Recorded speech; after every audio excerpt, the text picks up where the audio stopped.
Oke, assalamualaikum warahmatullahi wabarakatuh. Jumpa lagi dengan saya Martanto Mkom ya. Video kali ini adalah video pengantar untuk mata kuliah Cyber Law dengan modul pertama topik pembahasan yang ketiga, yaitu merek dan nama domain. Jadi kan istilahnya itu berkaitan erat ya. Jadi kalau kita membuat nama domain itu hampir mirip dengan merek ya, atau penamaannya ya.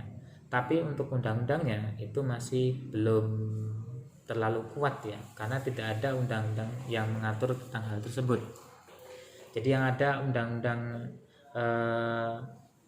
nomor 15 tahun 2001 itu menjelaskan bahwa yang ada hukumnya itu adalah merek itu adalah tanda bisa berupa gambar, nama, kata, atau huruf dan sebagainya.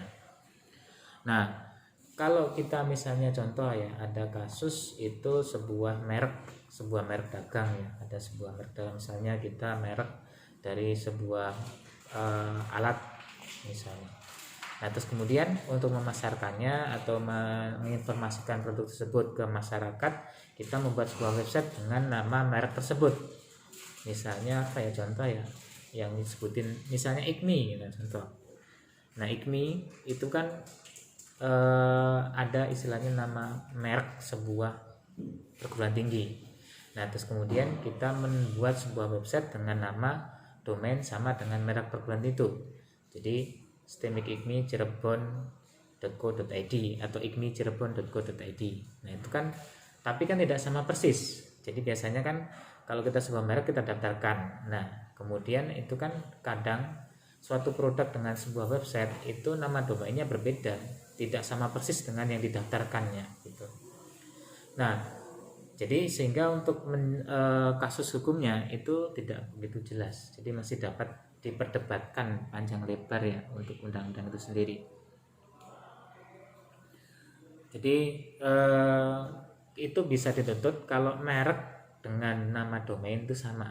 Jadi misalnya di situ Stemik Ikmi Cirebon.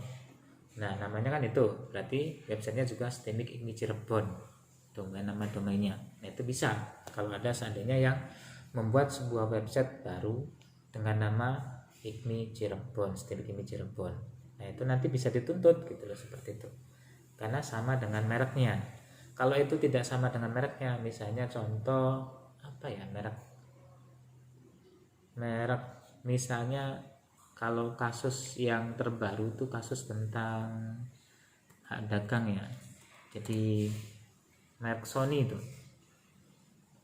Nah, di sebelumnya ada orang Indonesia yang membuat website dengan nama domain Sony. Nah, terus kemudian Sony kan masuk ke Indonesia, membuat websitenya, ternyata sudah dipakai sama orang lain. Nah, itu bisa dituntut ya, karena sama sesuai dengan nama produknya. Nah, nama domainnya juga sama, sehingga bisa diambil alih nama domain tersebut. Kalau seandainya itu namanya berbeda, kalau berbeda itu contoh misalnya apa ya, merek